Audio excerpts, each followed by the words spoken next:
Welcome back to True Crime and Headlines with Jules and Jo. I'm Jules, a former educator with a lifelong interest in learning the why, not just the how, behind true crime cases. And I'm Jo, a mental health professional that got roped into this true crime podcast. Yeehaw! It's our goal to give a voice to victims and to not shy away from diving deeper in the inner workings of the monsters behind the crimes. If we can study, analyze, and assess actions of bringing psyche motives, maybe, just maybe, we can help prevent more of these monsters from emerging in the future.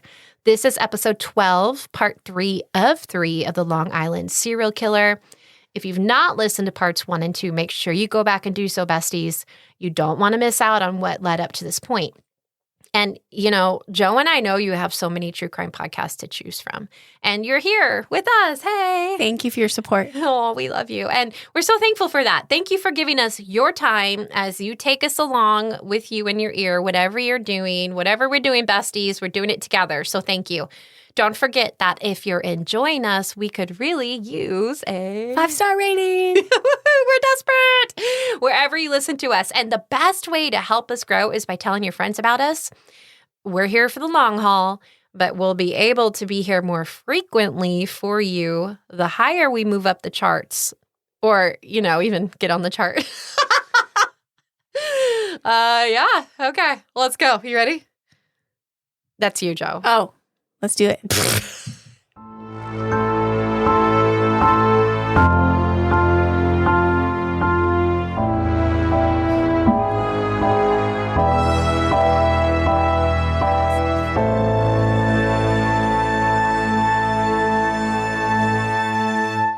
We left you in part 2 in 2023.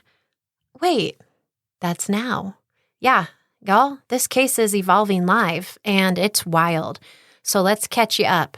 July 2023. And here we go. The tangled web we weave on a journey to arrest and charge Rex A. Heuermann from Long Island on 3 charges of first-degree murder. And before we begin, I actually need to shout out all the amazing true crime podcasters, this community of passionate people who sift through documentaries, podcasts, newspaper articles, forums, speak to families. You know, they even talk to investigators and analyze documents. I have seen so many amazing true crime podcasters, you know, just pour themselves into searching for the truth. I mean, we have the heavy hitters like Crime Junkie who have given back so much to victims' families and have even helped solve crimes. The smaller podcasters who are diving into true crime stories for the first time because this is what they feel called to do, like Lauren Conlin of Corruption in Tennessee on Grant Solomon's death. And the fierce women like Mandy Matney of True Sunlight, you may recall her from the Murdoch trials, who refused to back down in search for the truth. And the podcasts that are operated from a dining room table and researched into the night after a long shift of work. The one-woman teams like Primetime Crime with Kylie, with a K. I'll link all the ones I've listed in our show notes. You guys, this genre needs to be a community over competition because the only thing worth winning in this arena is truth and justice. And if we can come together and share each other's stories and work together, I think we can help prevent more crimes in the future. We need to shout out Mr. Bill Smith of Middle Tennessee, who went onto our website, truecrimeandheadlines.com, or click support our show in the show description and donated to our coffee fund. Cheers! Coffee's on you, Mr. Smith. Thank you. We are enjoying a nice coffee on you this week, and it's fuel to keep us going. And we would love to thank another supporter, Ginger, who went on and donated coffees for us too. Thank you, Ginger. We're just a 2-person women-owned business, AnnLee Audio House, LLC. And we do it all, folks. And we do it with what's left of us. But if you help share us, review us, or donate to us, we love to make it that we get to share the best of us and make this our full-time career. And Jody will do it because I've told her. Valen told her. What was that about boundaries in the last episode? You can keep up with us in between episodes. We do release a new episode every Wednesday, and you can keep up with us on Instagram at True Crime and Headlines. And don't forget to say hi to me over on Instagram. My handle is at your host, Jules. Okay. We good? Let's do it. All right. Back to Rex. Who is he? Rex Heuermann is a 59-year-old Caucasian male from New York. He is financially stable with a career in architecture. It's been reported in numerous publications through many different sources that Rex was, well, odd, to put it mildly. Well, odd. Very odd. His former classmates report that Rex was often a target for bullies while in school, and his former employees state that Rex was extremely odd. In fact, one former employee claims she was going on a cruise for her 40th birthday, and Rex was asking her where she was going to be. And she said, I don't know, somewhere in the middle of the ocean. And lo and behold, she receives an envelope under her door while on a boat on a cruise in the middle of the ocean. And the note was from him that said, I told you I could find you. Ooh, in hindsight of it, like that's creepy as it is. But then when you find out he's been linked to the serial murders, that's creepy. Neighbors even recall that Rex's home, which was situated just across the bay of the Gilgo Beach area where the Gilgo 4 victims' remains were located, the home looked dilapidated and very unlike the other well-to-do and neatly kept homes in the area. Children were even warned to stay away from that house. So there's that. Where's his house in relation to where Shannon's escort was? Shannon, it's within the vicinity. They're all within not in the same community. Not in the same exact community, but it's in the same vicinity, the same county. Okay. Neighbors also report they almost never saw anybody or any activity surrounding this home. So did he live alone? No, Joe.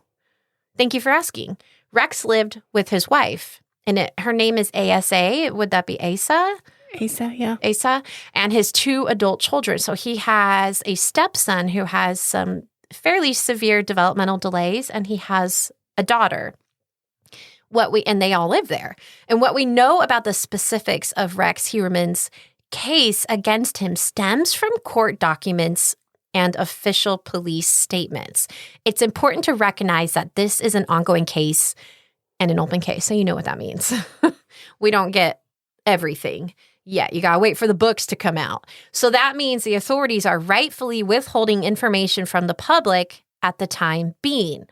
This case will be unfolding in real time, and as it does, you bet your bottom dollar we'll be doing updates as it continues to unfold for you.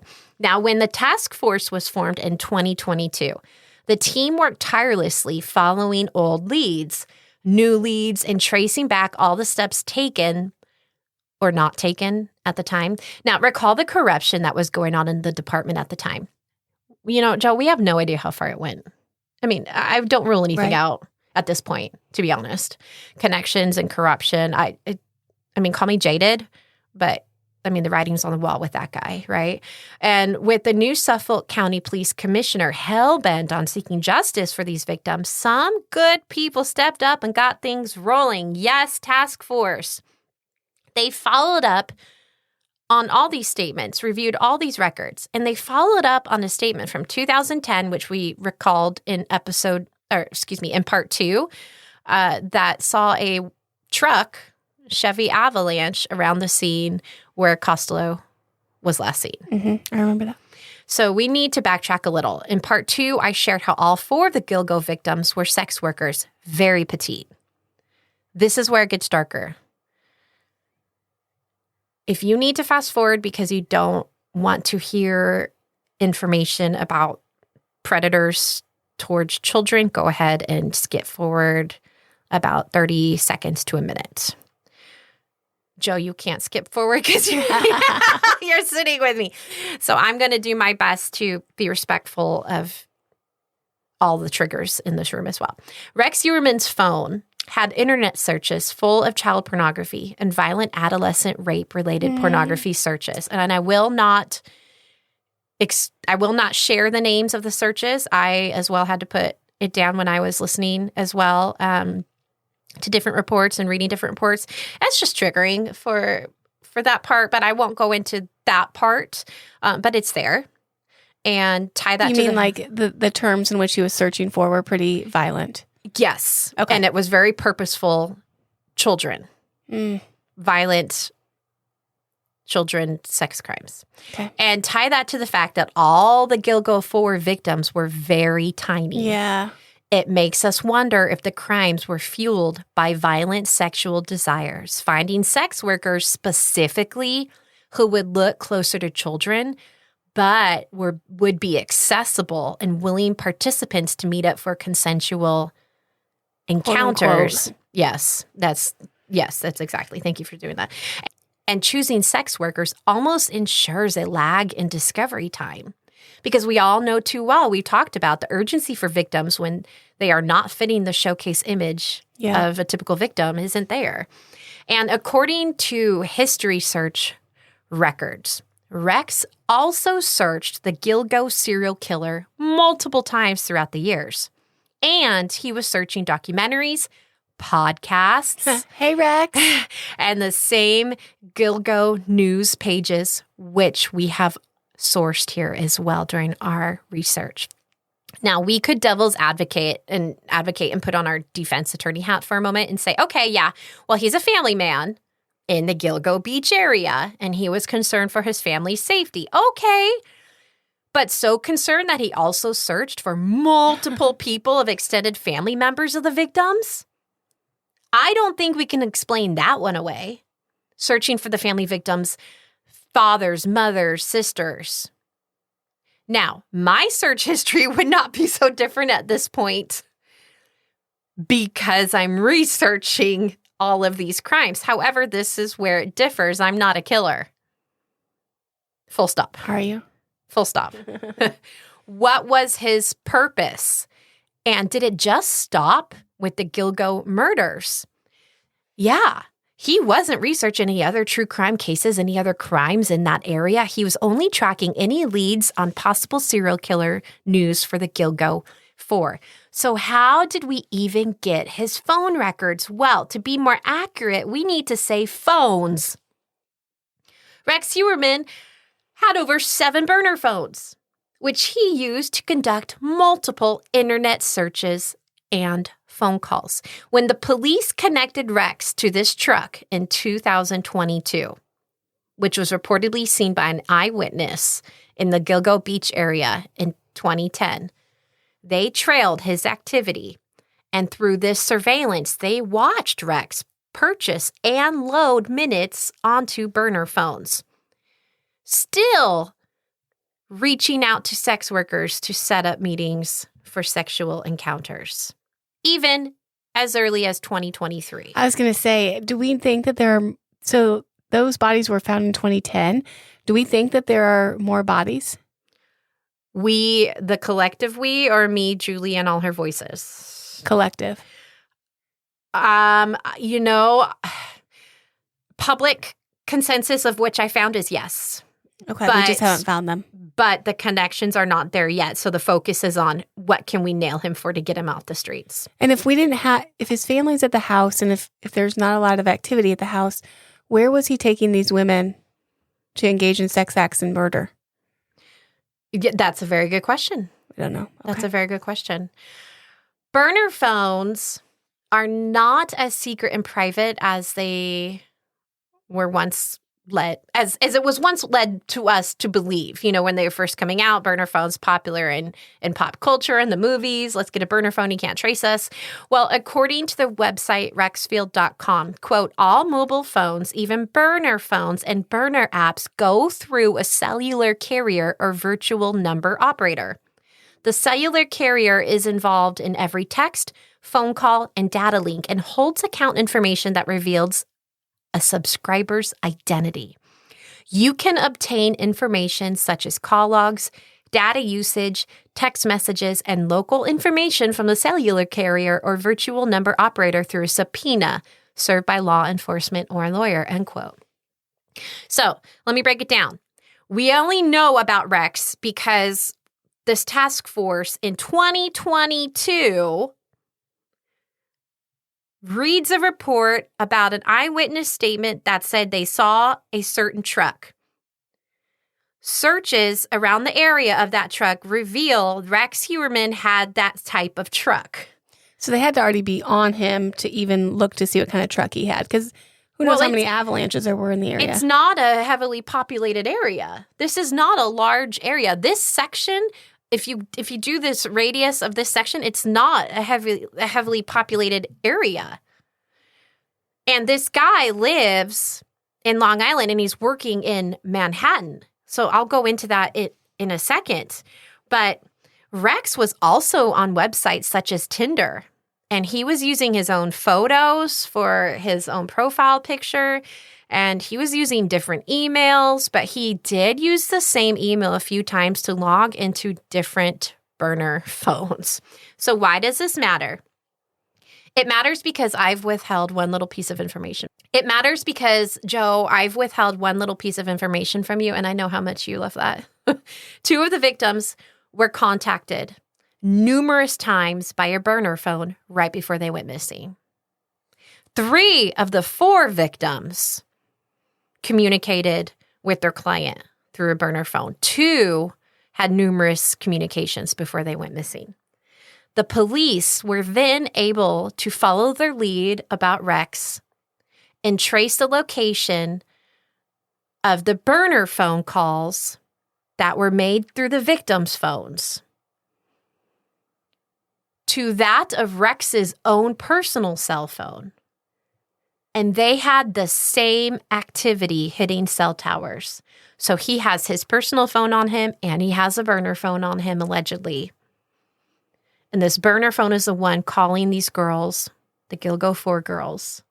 And they can track the same activity. When the burner phone called, let's say Amber, the one that went missing, and she was one of the Gilgo 4, called Amber, Rex was placed 1/4 of a mile away from his Manhattan architecture office, where the same ping was from the burner phone.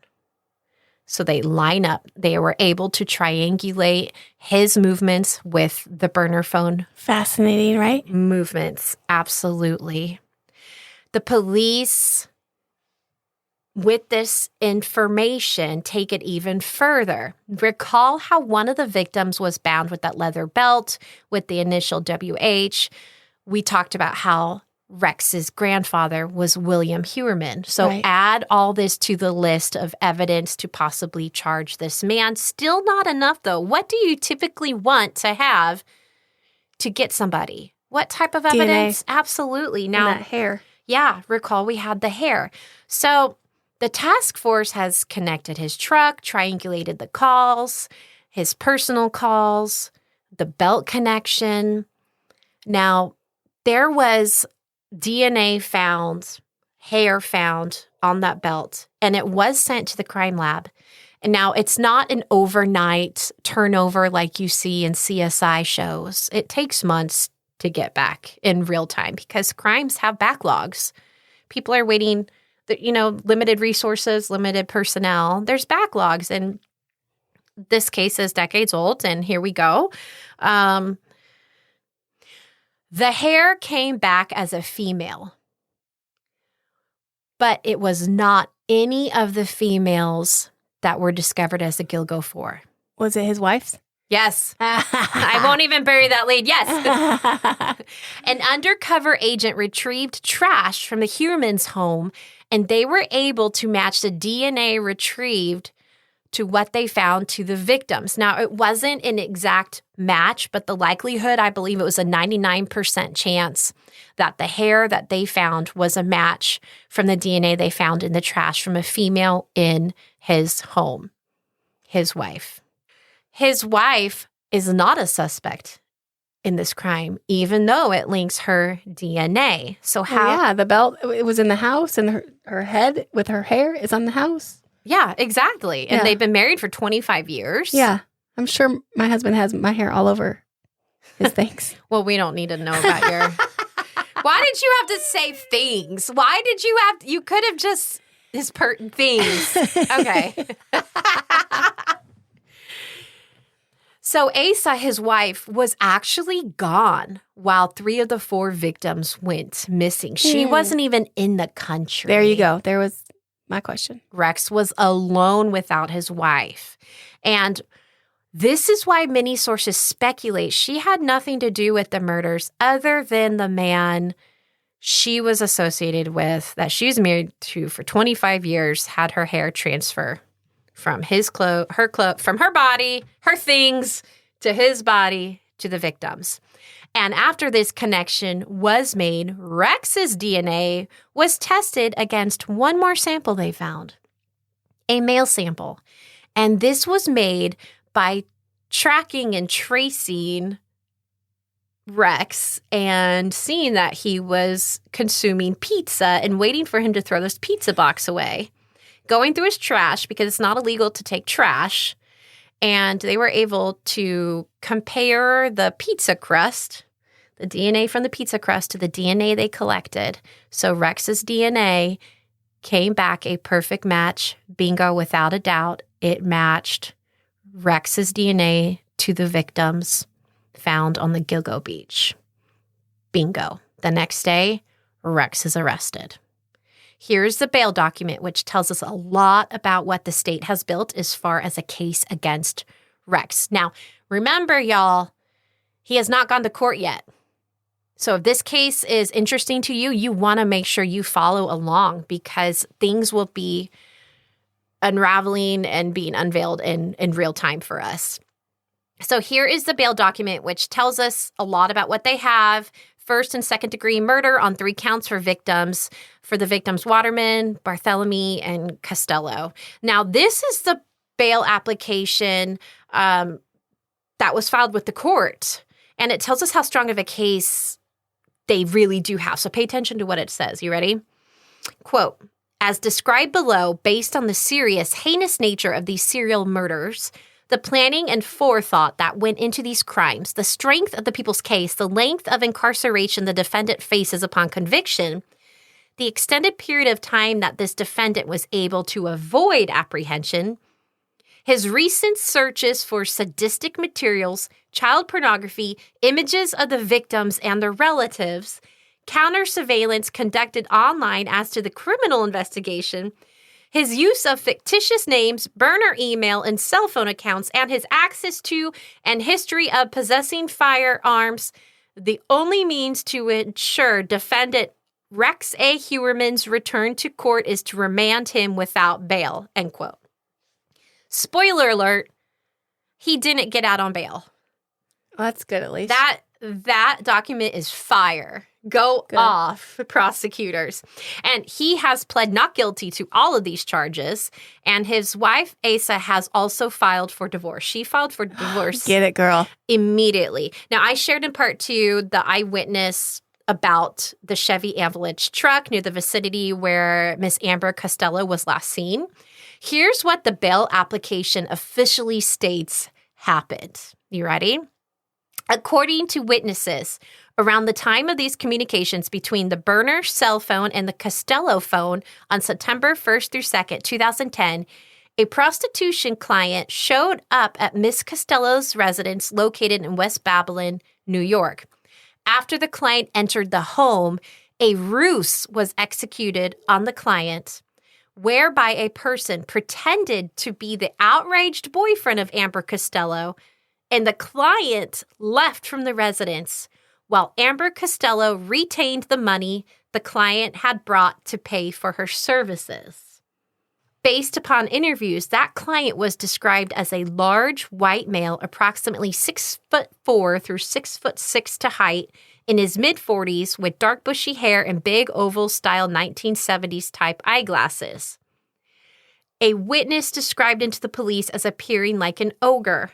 Furthermore, a witness noted, I gotta show you his picture. They nailed this guy. Furthermore, a witness noticed a first-generation Chevrolet Avalanche parked in the driveway of the residence. And no, Joe, I don't know the witness's name. I don't know if it was a roommate or not. You brought that up earlier. According to the witness, following the ruse, this client said he was just her friend, tell her I'll give her a call, and walked out the front door.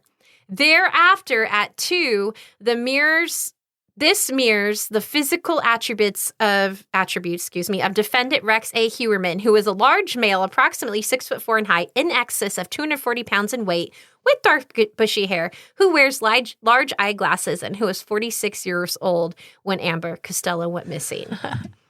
Now, the burner cell phone sent a text message to the Costello phone, which stated, "That was not so nice. I need credit for next time." Phone records show that the burner phone was located at Massapequa Park within 2 minutes of this text message being sent. Okay, I'm going to sidetrack here. Rex lives in Massapequa Park. Okay. According to a witness later that day on September 2nd, 2010, Miss Costello was again contacted by the same client that was in the house the night before with the avalanche. Furthermore, Amber told us he wanted to see her again, but he didn't want to come back to the house because of her boyfriend. Thereafter, on September 2nd, 2010, at approximately 9:32 p.m., the same burner phone from the previous evening again communicated with the Costello phone. During this communication, the burner cell phone used a cell site located in Midtown Manhattan. Side note, Rex's office was in Manhattan. Okay. Following this communication and based upon the cell site tower records, the burner cell phone traveled to Massapequa Park and had contacts with the Costello phone at approximately 10:39 and 11:05 p.m. Cell site records for the burner phone indicate that at approximately 11:17 p.m., the phone traveled to West Babylon in proximity to the residence of Amber Costello, end quote. In summation, this prosecution just did a fire job connecting Rex from his home to his work to Amber. Right. To the burner phone. And I want to read some of the searches before we conclude for today about some of the searches that he conducted from these burner phones, in case you still don't feel like there's enough to charge this man. Here are just some of the searches. Now, I'll be mindful about which ones I read aloud. Why could law enforcement not trace the calls made by the Long Island serial killer? Why hasn't the Long Island serial killer been caught? Long Island serial killer phone call. Long Island serial killer update. Long Island serial killer update 2022. FBI active serial killers. Serial killers by state 2023. Map of all known serial killers. Unsolved serial killer cases. 11 currently active serial killers. 8 terrifying active serial killers we can't find. Megan Waterman, Melissa Barthélemy, Maureen Brene Barnes. And then it has redacted names of Melissa Barthélemy's relatives that he also searched. You recall that Melissa's family received phone calls from Melissa's own cell phone from a man. Okay. Another search was inside the Long Island serial killer in Gilgo Beach. Here we go. Here's one. The Gilgo Beach Killer Criminal Minds. And the last one I want to share with you, the search was in Long Island serial killer investigation, new phone technology may be key to break the case. That's right, Rex. He had to know they were closing in on him. These were all searches that he made. Now, as his defense attorney, I would absolutely spin this as a concerned family man. However, when you go into character witnesses, oh my gosh, the things I believe are going to come out in this case. Now, for selfish reasons, I hope that they allow news in the courtroom. I'm not sure what the judge will decide because it is becoming quite of a spectacle, and I'm sure we're not helping by reporting on it. But these girls deserve it. Their Julie, families deserve it. Why was the fourth one not tied to him? I'm not sure. They didn't go into exactly why What's missing? It wasn't tied. I don't know, but it says that they're close. Okay. They're close to tying. And there's a footnote in that document that was filed for the bail hearing that they were close in closing in on tying him to the 4th. Okay. The other thing I think that we would really be missing if we didn't touch on is the mental health of Rex, right? Like, I'm curious. There's so much we don't know. I'm curious about his early childhood. We know that there was bullying, but I imagine there was probably other things. What's his relationship like with his primary caregivers, his family, siblings, etc.? Any other trauma that he endured? I'm thinking about, because I'm presuming, because they're sex workers, that there was also sexual assault with these deaths. Do we know that? We're not sure. Okay. With the sexual assault, especially, when you have women who are working as sex workers, and then they've been discarded for years. I'm not sure what remains. So we don't know that he engaged in sexual acts with them before he killed them? We do not know that at the time. Okay. Here's a picture of him, by the way. Yeah, that's disgusting. He's massive.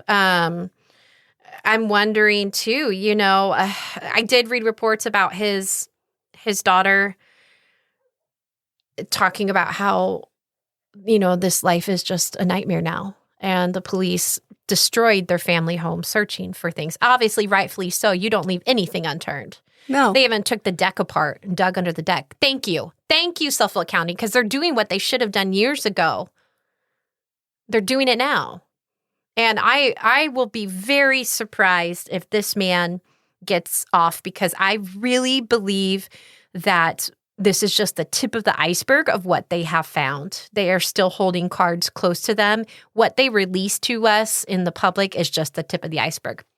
Just the fact of what they listed, why he should not be out on bail, the risk he has. I mean, they have a lot. They have documents and documents against this man. I mean, I imagine there's some narcissism with him. And we've talked about kind of the personality disorder cocktail with narcissism, borderline, some other things kind of in there. But I think what would help us understand, I'm always interested in the why behind the act. And I think we just need to know more about his early childhood outside of the bullying. Absolutely. And I think that will likely go into all of that as this case. I hope so. As this case goes on. Now, he was on suicide watch when he was in jail. I don't believe he's in suicide watch anymore. And the family is back in their family home. Now, his wife, who was actively searching or seeking a divorce from him, Asa, was reported to have been saying how their son doesn't understand what's going on because of his developmental delays. Sure. And his daughter is living through just this hellish nightmare. How old is she now? Do we know? They're in their 20s. They're adult. Okay. They're adult children. Okay. Yeah, and kind of that odd behavior too. I think about in a social personality disorder. I think about like schizotypal or schizotypal personality disorder. There's a lot of different rule outs or possibilities, but I think that to understand the why, we've got to know more about who he was before this. Yeah, he still claims. I mean, he stood before the judge and he told the judge, "I did not do this. I did not do this." So, like you said, the patterns of behavior, his upbringing. I think if we've learned anything throughout all this true crime stuff, is You can't believe him yet. No. You can't believe anybody yet, and you have to do your due diligence. I mean, is it possible he's innocent? At this point, the ethical answer would be yes. Anything is possible in the court of law. We are not the court of law. What do we believe? I believe the police have enough information to adequately arrest and charge Rex Huberman for the murders. And I mean, the DNA is damning. Come on. Absolutely. Yeah. The DNA is damning. And, when we talk about the victims doing business out of the motels, that could tell you where he was going to meet with these women. Out of hotels, motels, out of his car. Yeah. You never know. And I'm sure all this information will eventually come out. I have a lot of faith in this task force team. They have proven that they are trying to right the wrongs of the bad eggs before them. Yeah, that's incredible to see. Really encouraging. Yeah, I really hope so. You guys, you'll want to follow along this case. Keep up with us. We'll post updates on our social media. Remember, you can follow us at True Crime and Headlines on Instagram, and you can follow me at your host, Jules, and say hi to me. Jo, thank you for gracing us with your presence. I do what I can. Don't forget, October is spooky season. Our next episode is going to be a series on the Salem witch trials, and then we're going to bring you into The Shining, the story behind the Stanley Hotel, and we're going to round you out with the murders of the Lizzie Borden case. And I said it like that because there's some speculation about the truth behind who did it. But Jody, you ready? Thank you for coming, you guys. Have a good day. Tell them thank you, Jo. Thank you. We love you. Bye, guys. AnnLee Audio House. LC. My mama is a podcaster. Bye, too.